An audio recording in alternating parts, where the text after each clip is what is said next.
videos and podcasts. You're listening to 95.7 The Game, KGMZ FM at HD1 San Francisco. Always live on the free Odyssey app. That's a wrap. Yo, that's a wrap. It was an amazing experience. Hope everybody enjoyed it. Hope they got some laughs, some good entertainment. This is Warriors Wrap Up on 95.7 The Game. DiVincenzo rebound, outlet Curry. Curry lob ahead, Thompson catches, lays it in right at the basket. In one motion, the Warriors take an 11-point lead. That was not an easy play to convert. Warriors get the job done as we welcome you in here to Warriors Wrap Up on 95.7 The Game. It's John Dickinson coming to you from Golden One Center in Sacramento as the Warriors win against the shorthanded by choice Sacramento Kings. 119-97 is the final. 888-957-9570, 888-957-9570. That is the phone number to participate in the program. You can give me a call or shoot me a text here between now and 11 o'clock as we are off and rolling from Sacramento in a game that the Warriors absolutely had to have and really had to have it even more when Mike Brown made the announcement at about 5:15 this afternoon that the Kings were going to sit out Domantas Sabonis, De'Aaron Fox, and Kevin Huerter, 3/5 of their starting lineup. Then about an hour and a half after that, they announced that Malik Monk, their leading bench scorer, was also going to take the night off in this one, resting up and getting ready for the playoffs, with the Kings having nothing to play for at this point. Memphis won right as this game was tipping off, and so the Grizzlies are now locked into the 2. The Kings are locked into the 3, and the Warriors, it wasn't always pretty, but they did get off to a 32-16 lead at the end of the first quarter, and really tonight was a night where the Warriors got the job done, but also overcame themselves. And then you have to give a lot of credit to the starting lineup plus Gary Payton II, because the overarching headline of this one for me was, and there were a lot of different heroes to get into as well, but this game was against that shorthanded by choice Kings team, a game where the starters had to come out, set the tone, dominate, and they did that from the jump. And they did that in each of the first and third quarters. Now, in the second quarter, and basically any time the Warriors had a bench player in the game that wasn't Gary Payton II, the Warriors were not very good in this game. They had 24 turnovers in this game, and Steph Curry was leading the charge on that front, along with Draymond Green, along with Jordan Poole, and others. It was a rough game on the turnover front for the Warriors, and I think really the best way to put it was that it's the kind of win that you had to have. You don't really take anything away from it other than it's got to be a lot better regardless of who the Warriors wind up matching up against if they're fortunate enough to get one more win and qualify for the playoffs. Like tonight isn't getting it done. Tonight was the kind of game where if the Kings had played their guys, you might have got blown out if you turn it over 24 times. But again, that's not the story for tonight. Mike Brown and the Sacramento Kings, they went with the game where they could kind of get a taste of what the Warriors wanted to do. But as I called it on Warriors Live, kind of a zero upside game for the Warriors is what the Kings made this one. And the Warriors handled their business, even though at times, again, very, very ugly. A lot of bad possessions. And the Warriors really doing a lot of the things tonight that they have done throughout the season on the road. And it's been just the opponent on some of these games being so bad. And no disrespect, the Kings fought the best they could with the roster they chose to put on the floor tonight. But there were moments where it felt dicey. I mean, at halftime, the Warriors were up 5.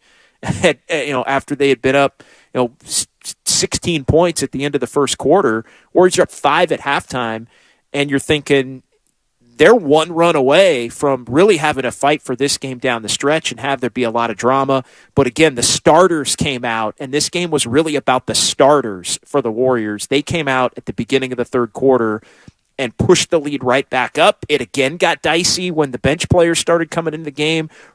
Rough Jordan Poole night aside from getting to the free throw line a little bit in the second half to stabilize things. He was 0 for 10 and 0 of 6 from 3, had some wild drives into the paint, and didn't start off terribly for Poole, although he wasn't playing well with the other starters. But once he came into the game and some other bench players were put into the game around him in this one, he really struggled and couldn't get it back, aside from a handful of possessions where he was able to get to the free throw line, as I mentioned there, in the second half. Not a great game from Moses Moody tonight. Not a great game from Jonathan Kuminga tonight, although Kuminga did score 15 points, and the Warriors needed those points, but a minus 15 overall.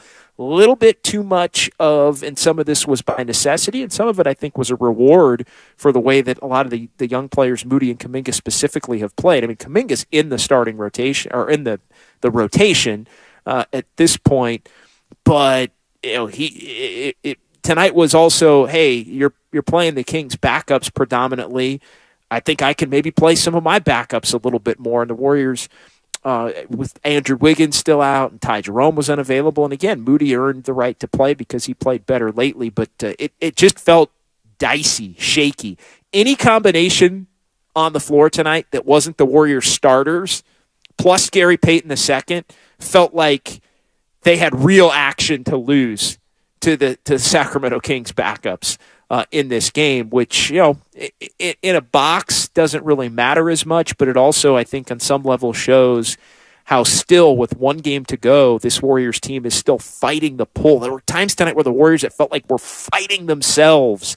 Like it was just so hard to do anything. Even when they would play well, they would erase it in a blink with a careless turnover or a bad shot or a flailing drive into the lane. And so tonight, really indicative of the way the Warriors have played all season long, and the things that you have to wonder if just being in the postseason and understanding the meaning of every one of these games and something kind of clicking. I'm not going to call it flipping a switch, but just something kind of clicking among the Warrior players at the top end of the rotation to where they're just able to play a little bit more buttoned up. Because I'll tell you, and we'll get into all the scenarios as the Warriors currently will close the night in 5th in the Western Conference with one game to go.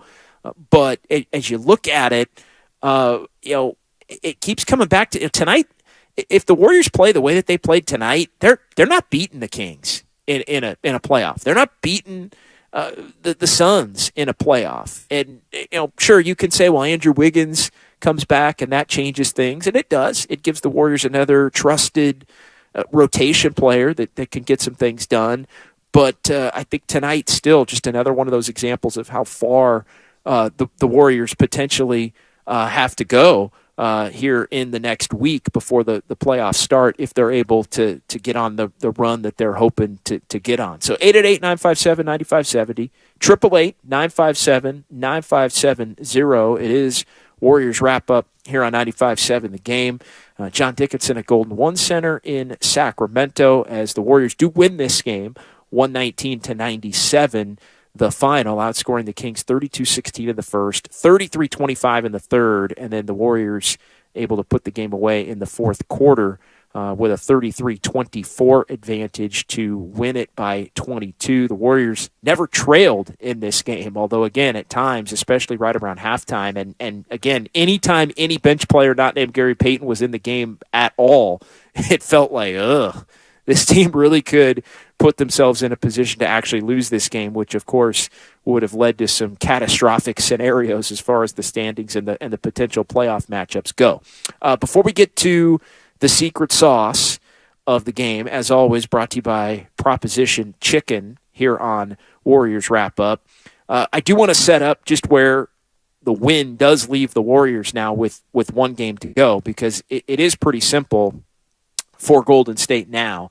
And if they win, they are guaranteed to be in the top 6. And we'll get the week off and play a week from tomorrow or Sunday in either Phoenix or right back here at Golden One Center in Sacramento. Bottom line, Warriors win Sunday in Portland, and the Warriors will be no worse than the 6 seed, which would line them up for a matchup against the Sacramento Kings. If the Warriors win in Portland on Sunday and the Clippers win both of their games, the Clippers play Portland tomorrow. Both teams play Portland. Clippers play Portland tomorrow.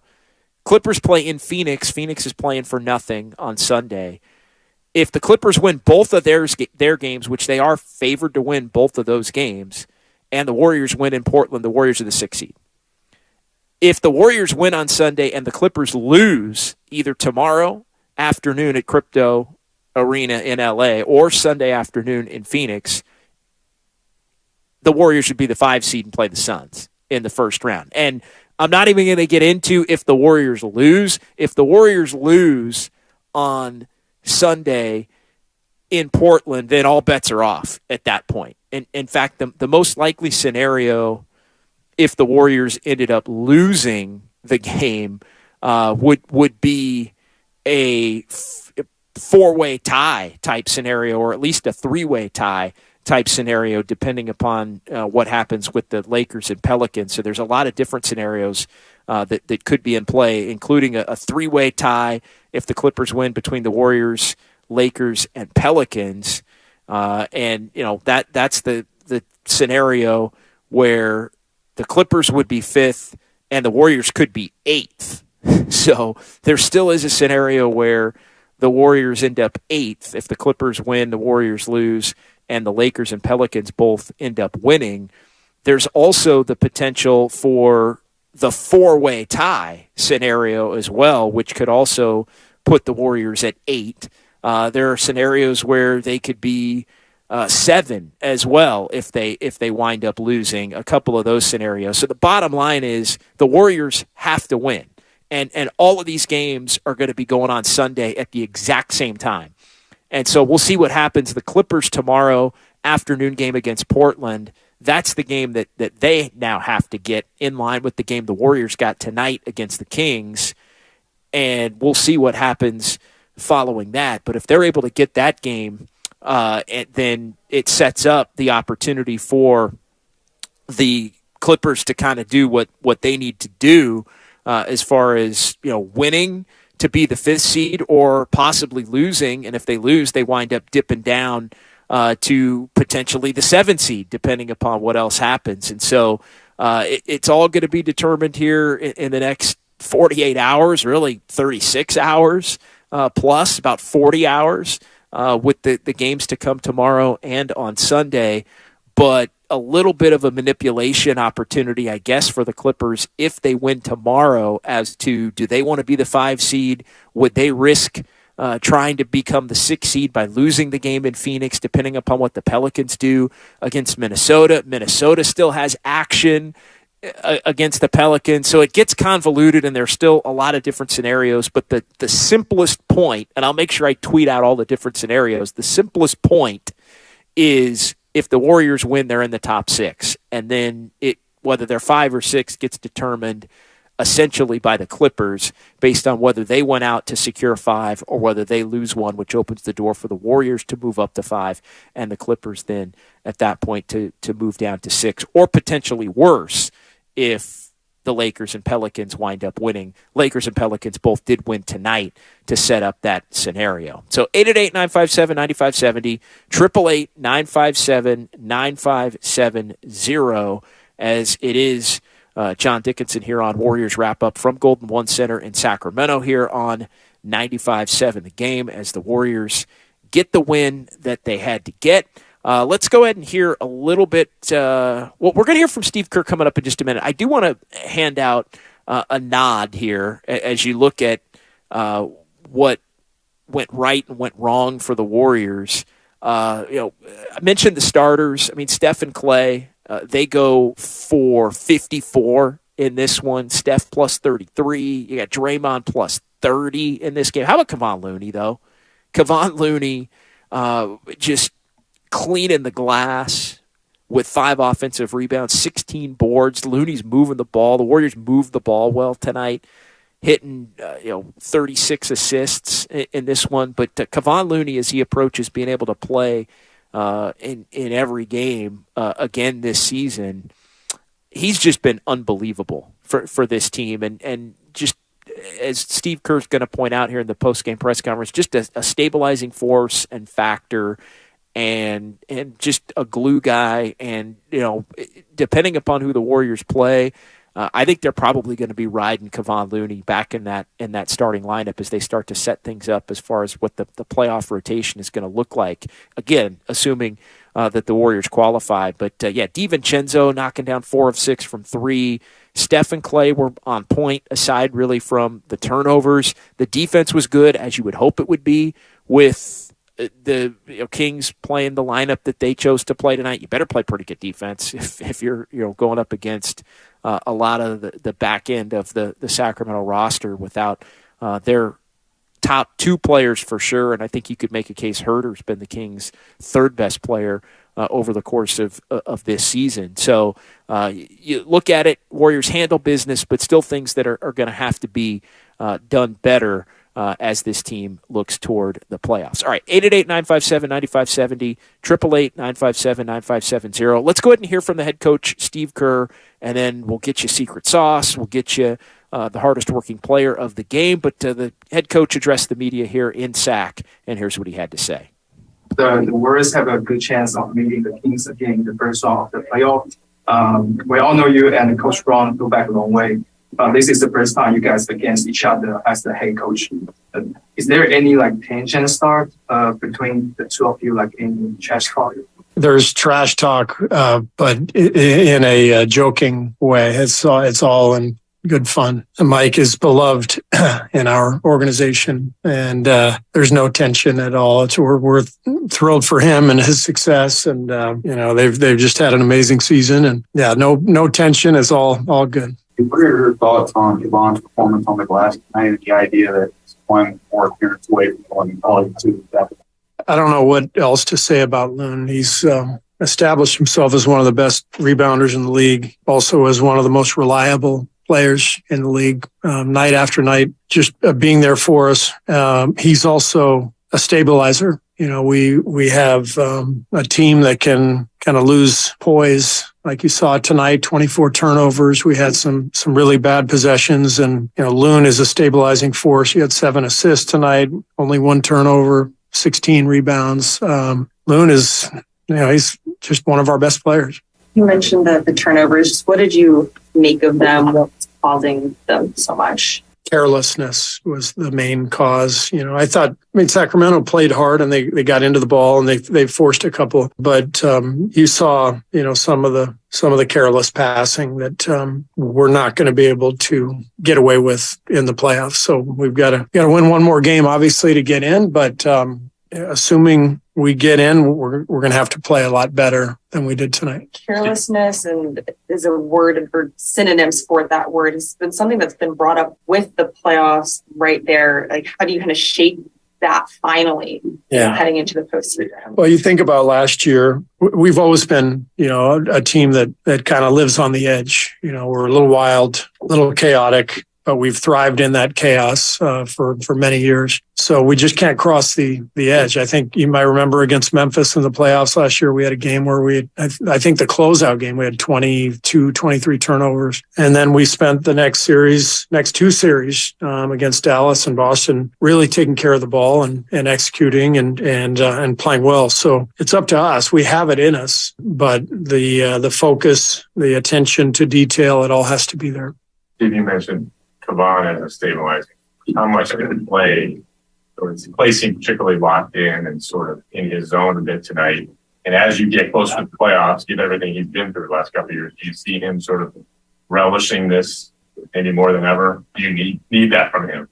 Well, Clay's had a great season. He really got it going there, especially in the second half. And his defense was good. I thought we picked up the intensity in the third quarter and got a little separation. And Clay played a big role in that at both ends. So obviously he's a 4-time champion and a guy who's made big shots in big games his whole career. So we're going to need all of that going forward. Just piggybacking off that, do you think Clay's playing back at a level he was back in 2019? Everyone always wants to, talk about or ask that question. And I just think it's 2023. So we could just keep going back and, with every player and say, 4 years ago, he was this, he was that.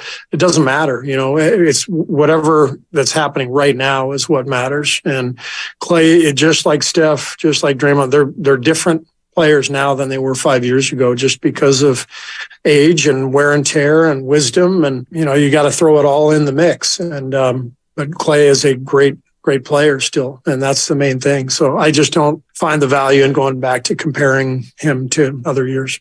Were you concerned with Jordan's performance tonight, or was it just one? No, he had a tough night.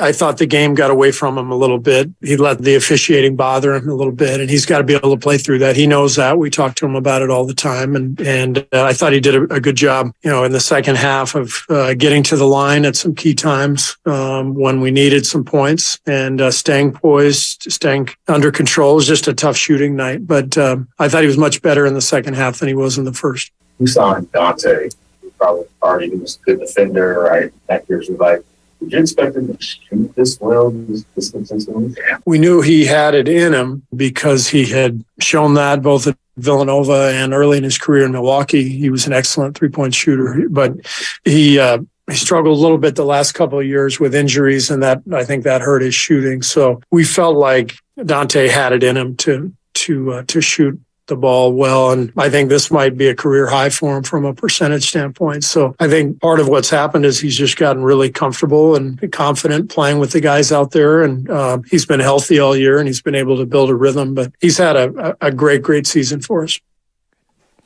All right, so Steve Kerr there talking about Dante DiVincenzo at the end. And yeah, DiVincenzo huge in this one. Klay Thompson on point in this one. And the Warriors needed him to be. A lot of praise for Kevon Looney. And I do think there has to be some concern over the way Jordan Poole played. There's no doubt about it. I know Steve Kerr tried to downplay it. Hey, he handled it, get to the line third quarter, helped him. But 0 for 10 is 0 for 10, and he only played 19 minutes tonight. It's not like he played a lot. And I think, tonight is the kind of game that, I really filed away in the back of my mind because the bench was, for the most part, awful tonight, other than Gary Payton. I mean, you look at groupings, Moody minus 14. Kuminga did score, but he was a minus 15. Poole minus 9. He was okay early when he was out there with some of the starters.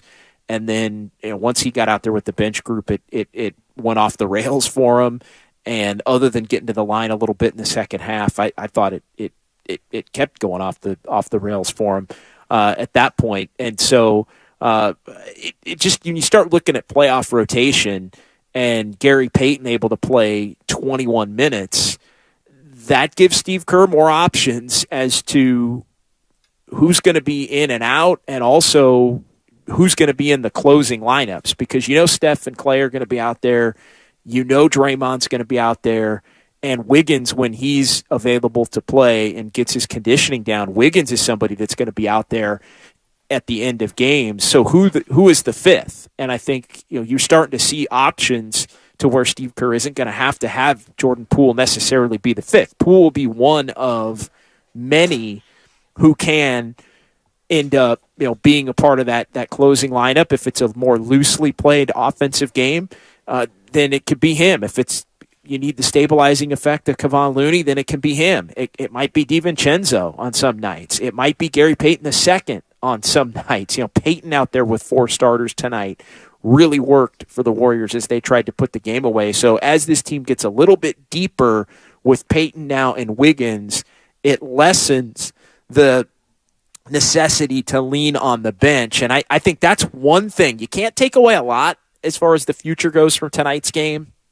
But the one thing I do think you can take away is the simple fact that the Warriors are going to have to lean on their big boys plus the trusted championship players. And that means the starters tonight with DiVincenzo and Wiggins and Gary Payton and sometimes Poole, but sometimes it may not be Poole. And that's just something to where, you just have seen how so many games can so quickly just get away from the Warriors, even against, lesser talented opponents. And so just that need, that consistency to stay buttoned up over a 48-minute stretch is something that's going to be highly important. 888-957-9570, 888-957-9570. We'll come back. We'll get the secret sauce. We'll get your hardest working player of the game, and we'll let you know how everybody else did in the Western Conference as well as Warriors wrap-up rolls along here from Golden One Center in Sacramento on 95.7 The Game.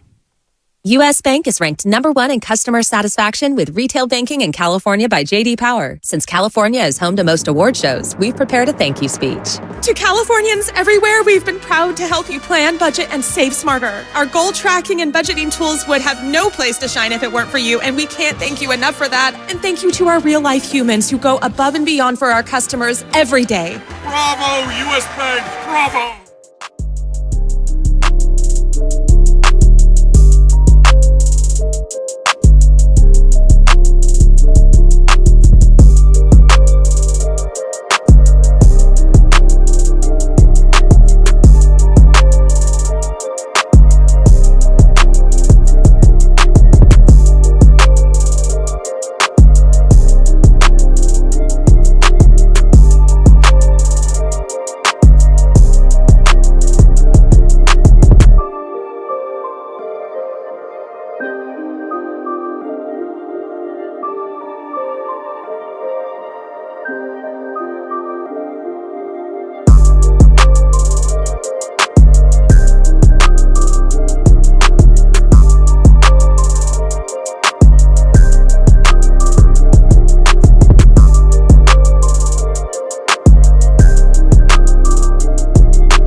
Sunday, it is the Warriors and the Kings. How many Warrior fans are going to be able to not make the trip? I mean, I think Warrior fans are certainly willing to make the trip up 80 to head to Sacramento and see their team play, but will the tickets be accessible? And the one thing, with the secondary market and a lot of the ticket brokers, they're able to get in and buy up as many tickets as possible that are available and then instantly resell them to whomever.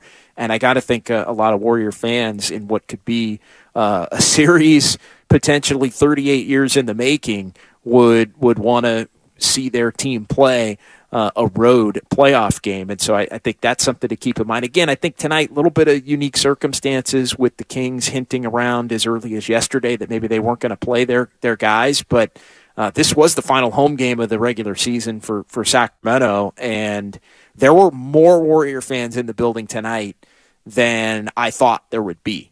I really, thought, and again, maybe this was tickets bought a long time ago, even before some thought the Kings would even be good, going back to when the schedule came out in August.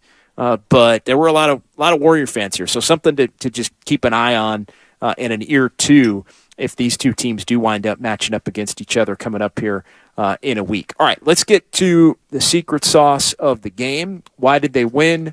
Why did they lose? Tonight, a Warriors win over the Kings, and the secret sauce, not so secret, really. Klay Thompson and Steph Curry going for 54. That's not a secret.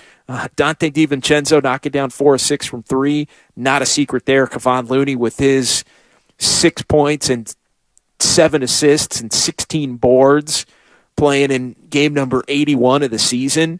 Nothing secret about that. Tonight was all about the Warriors starters, plus Gary Payton II. The 6 best players on the floor tonight for the Warriors were Steph, Klay, DiVincenzo, Draymond Green, Kevon Looney, and Gary Payton II, and they handled business. Beginning of the game tonight with the Kings shorthanded, 32-16 into the first quarter. It got dicey in quarter number 2 to where the Warriors were only up 5 at the half, and it felt like the Kings had action.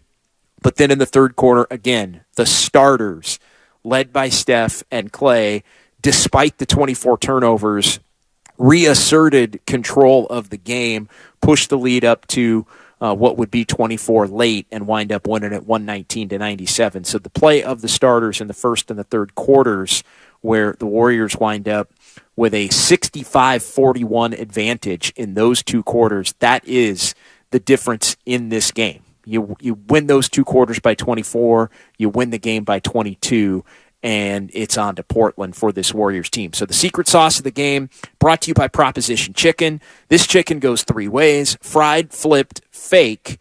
Now available in 9 Bay Area locations, or order now at propositionchicken.com. All right, 888-957-9570. Let's get to Barry and Santa Rosa on the phone lines here on Warriors Wrap-Up. What's going on tonight, Barry? Hey, well, it's all good tonight. But I wanted to make a couple of points and ask you about Poole and DiVincenzo, because, I know a lot of people are saying, well, DiVincenzo won't be back next year. We won't be able to afford him. But do you have any more specifics on that as far as what players they wouldn't be able to hold on contract? I know there's a lot of different variables, so it's kind of hard to pin it down. But this guy is so good. I mean, he came in so fast this year, and nobody really knew about him before they signed him. But now he's like, man, he's saving a lot of games. There's no downside with this guy. Okay, so secondly, well, that's first. I want to ask you specifically what they'd have to do to be able to keep him. Secondly, I wanted to disagree with you about Poole. Yeah, he had a bad shooting game tonight. But last year, it was kind of similar. He started to heat up toward the end of the year and got really indispensable toward the playoffs. He may be one of those kinds of guys who down to the end of the season and in the playoffs, he heats up. And, if he heats up, he's going to be really good if they play him with somebody who can cover for him defensively. I just disagree that one bad game, now all of a sudden we've got to worry about him. Hell, the last couple of weeks has had a bunch of great games. Yeah, it's not so much one bad game. It's the types of bad games that he's had when he's had bad games, I think, Barry. And your point is a valid one. I mean, he is going to play. It's just how long do you stick with him on the nights where he isn't playing well in the playoffs when maybe you do have a different option a la Dante DiVincenzo to maybe put out there for some of those minutes. And so you're right. He has helped the Warriors. And I've pointed that out all year long. I haven't, in the grand scheme of things, been as down on Jordan Poole as a lot of Warrior fans have been this season. But tonight was concerning. And his play tonight is, that's the kind of play that can get you beat with this team having less margin for error in a playoff series than they ever had before. And that will be the truth regardless of who they play. The margin for error will be less than it's ever been for the Warriors once the playoffs start, assuming they get in a week from tomorrow or Sunday.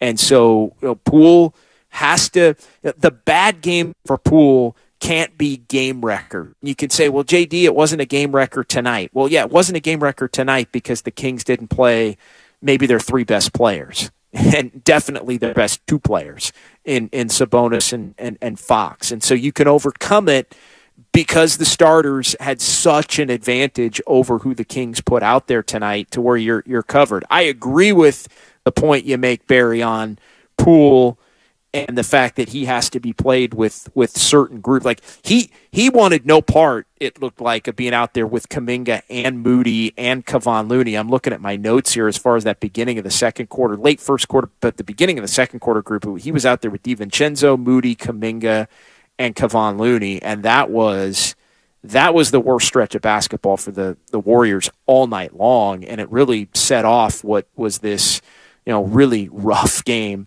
from Jordan Poole overall. But yeah, I mean, it's on to the next. He's somebody the Warriors are going to need, and he's somebody that's going to end up playing a lot for the Warriors in the playoffs. I mean, he's going to be in the rotation. As far as DiVincenzo goes and the contract, a couple of things here. And DiVincenzo signed a 2-year, $9.2 million deal with the Warriors. He's got a player option, for next year. A player option basically for half of that, roughly. And so he can opt in or opt out. He can get a lot more opting out. And the opt-in was only a protection as to if he had an injury or if he had a down year, right? A player only opts in if he has a down year. And so DiVincenzo is going to be in a position where he's going to be able to get paid a lot more. And we'll see how things shake out with the collective bargaining agreement. And I believe there's some language where the raises go up. I think 120% raises maybe become 140% raises. And so you can offer those raises, but those raises are still not, in DiVincenzo's case, enough to even reach what the mid-level exception would be. And so while the mid-level exception may be going up to closer to $7 million a year, DiVincenzo on the open market would get more than the Warriors' top offer. And so it becomes, and again, some of this is murky because we don't know the specifics of the new CBA. But under the old CBA, the Warriors could have offered DiVincenzo would have been about 3 years and $19 million over the 3 years. I think he's 26 years old and doesn't turn 27 until next January. I mean, to me, Dante DiVincenzo is a $10 million a year player for a lot of teams, given how young he is and what he's done with the Warriors. Like, I could see somebody offering DiVincenzo $4 and $40. As a starting point, and the Warriors just would not be able to. I mean, you're talking twice as much. The other part of the collective bargaining agreement, and we'll see if this is the case this offseason, but at some point, because of the luxury tax rules and the new apron and all of that, the Warriors may not even have a mid-level exception because they might take the mid-level exception away from the teams that are at the level over the tax that the Warriors are, and so then they couldn't even offer them the $6 million, the $6.33 million a year times 3. And so at that point, I mean, it would really be night-night as far as his ability. So he's helped the Warriors. He's been terrific. It's been a perfect fit, especially when he's had to play closer to 30 minutes because other players have been out. But barring something extremely unforeseen, I think DiVincenzo's going to be playing elsewhere, unless he wants to take what would be a major discount to stay. A major discount. Not just a little bit because you want to try to win a title. And he has to evaluate how close or far away the Warriors are to winning a title. And frankly, the next 2 weeks to 2 months are going to determine how close the Warriors are to really legitimately having a shot to win a title next season. 888-957-9570, 888-957-9570. It is John Dickinson on Warriors Wrap-Up here tonight on 95.7 The Game. Warriors 119, Kings 97. So the Warriors improved to 43-38. By the way, season high, 5 games over 500 for the Warriors as you look at Golden State here. Playing better basketball down the stretch. And so the Warriors will have a shot at closing it out against Portland on Sunday up north.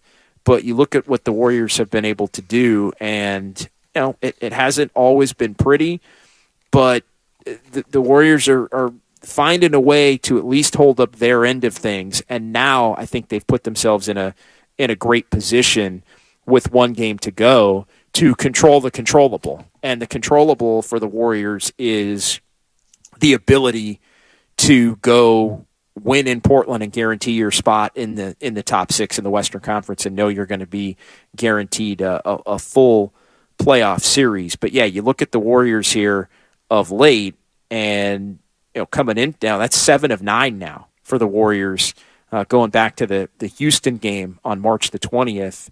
After losing 3 in a row at the Clippers, Atlanta, and Memphis, the Warriors now finding themselves those final 2 road games, Houston and Dallas, of that 5-game trip. They did lose at Denver, but they played close. They win the game tonight, albeit the Kings helped them out with who they put out on the floor. But you look at it still for the Warriors, and it's 7-2 in the last 9 with 1 game to go. That's among the best, at least most successful stretches the Warriors have had at any point this season. And yes, a high water mark now of 43-38. All right, let's get to the hardest working player of the game, which is, as always, brought to you by AC Transit. Dozier with a bounce pass. Warriors don't get back. Davis, but it's blocked from behind by Payton II. Payton II came out of nowhere. Curry with the dribble, lost the handle, gets it back, takes it across the paint, shoveled it to the corner. Payton there, lets it fly. A 3-ball for Gary Payton right in front of the Warriors bench. He likes that right corner. That's his favorite spot. He's got 3 blocks tonight, 96-79 the score. Yeah, impressive stuff from Gary Payton II, and I like the fact that he was able to play over 21 minutes. That was a little bit of a level up. As Payton, I think, officially credited with 2 block shots on the night for Gary Payton II.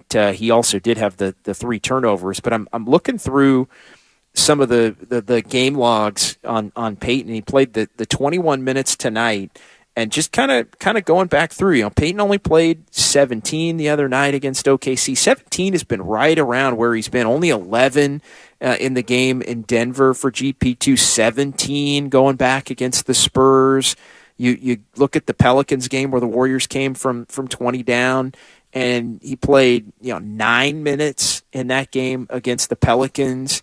And so 15 in the game against the Timberwolves that the Timberwolves won at Chase, and that was the first game back. So this was the most that Gary Payton II was able to play by about 4 minutes, in this one. And whether that was Steve Kerr acknowledging that they needed his presence on the floor tonight because Moses Moody didn't really have it, and Ty Jerome was unavailable after Moody didn't play well in that first half.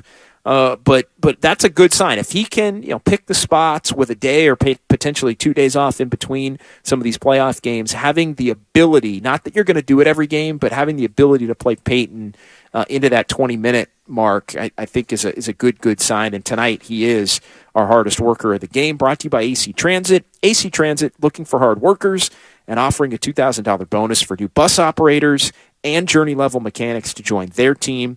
For complete details and to apply, visit actransit.org/careers. That's actransit.org/careers. All right, final couple of minutes here on Warriors wrap-up from Sacramento. Let's go ahead and head back into the interview room here at Golden One Center and Dante DiVincenzo, who met with the media.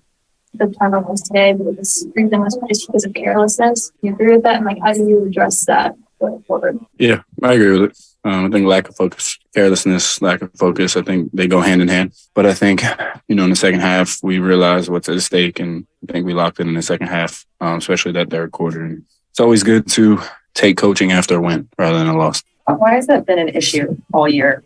Carelessness or lack of focus, or we talk about it all? Watching the Warriors in the past and now being on the team, I think they had so many solid veterans in years past, and they were an older team. You could, Steph and Draymond could be their normal selves. I think with this, second unit more so, we have some young guys, me included, and playing with those guys in that first unit. Our job is to be solid. So I think you still allow them to be themselves, and then everybody else is really, really extremely solid. And, that number comes down a lot, but we can't add on. Everybody else can't add on to those, the key guys making the normal plays. That's the biggest thing is when you look at games where everybody else is around solid, including myself. I think I had 2 tonight. So if I can have 0 is ideally, but 1 at most for me is just being solid with that first unit, just not to compound the issue.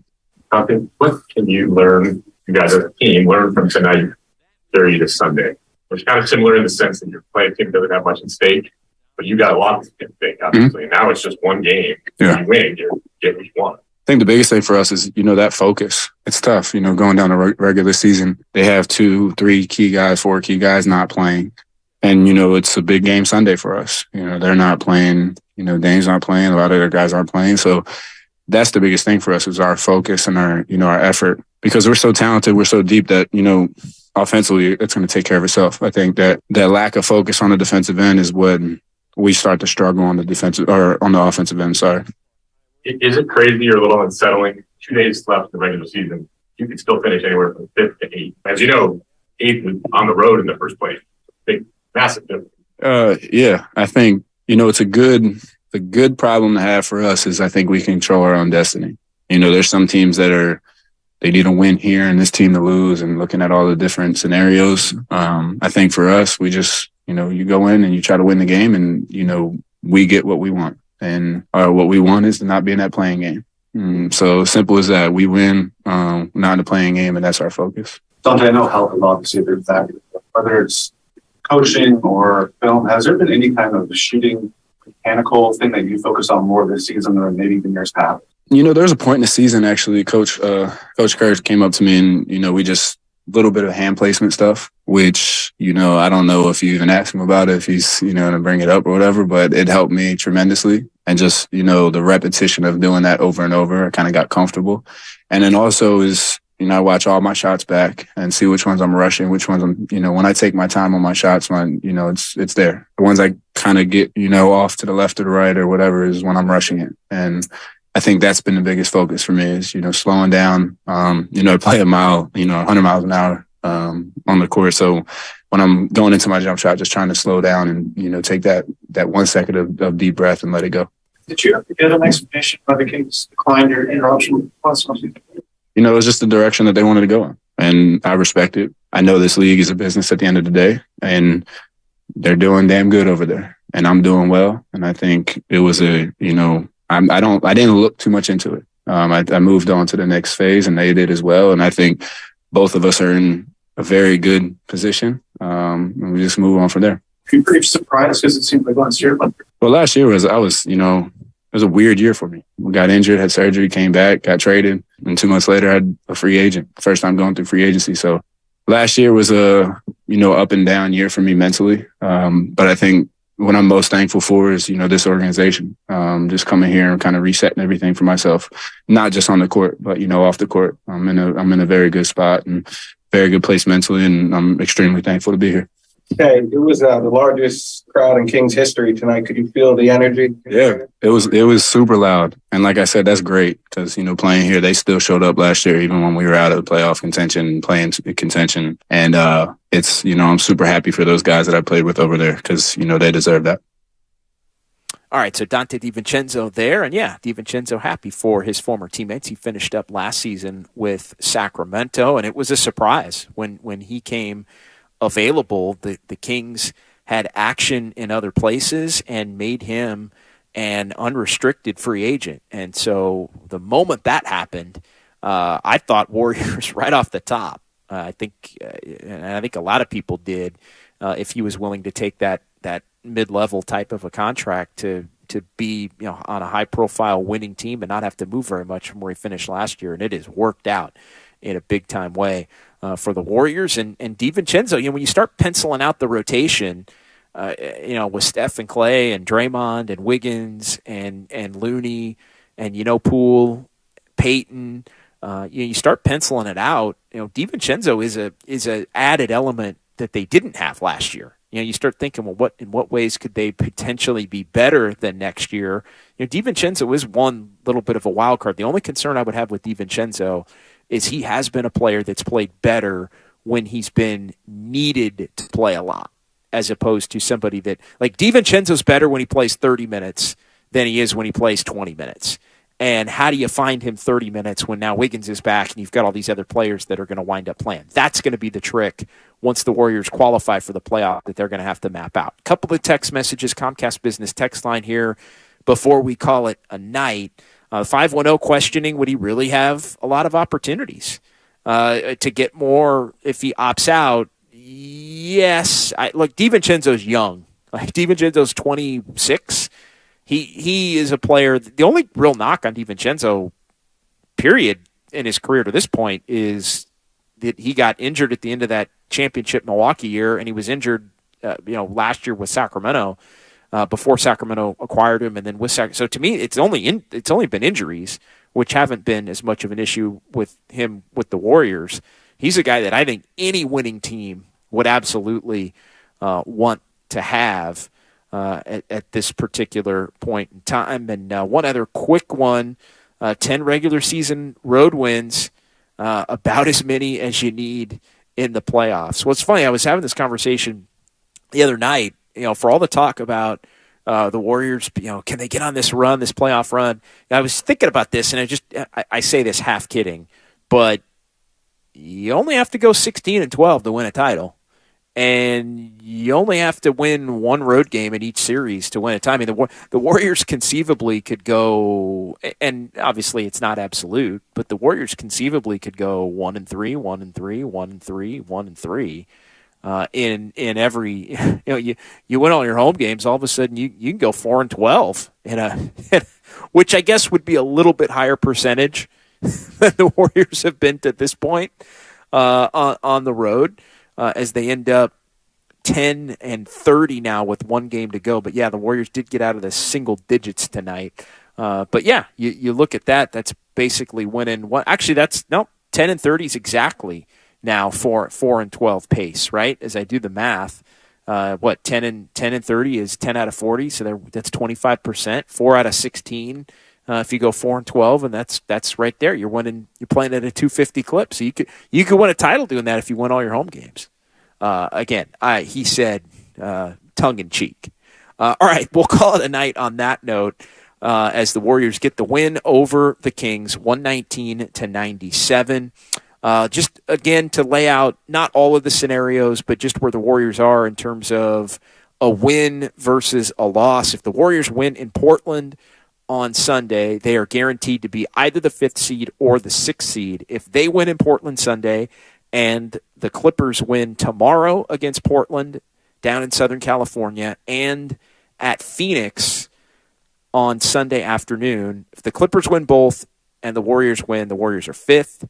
If the Warriors win Sunday and the Clippers lose one of those two, the Warriors would be 6th and play the Kings. 5th would put the Warriors in position where they would play Phoenix. And depending upon what the Pelicans do, if the Pelicans win and they play at Minnesota on Sunday, if the Pelicans win, the Clippers would then need to win to avoid the play-in tournament. So there would be some incentive for the Clippers if the Pelicans win to win to avoid being the 7.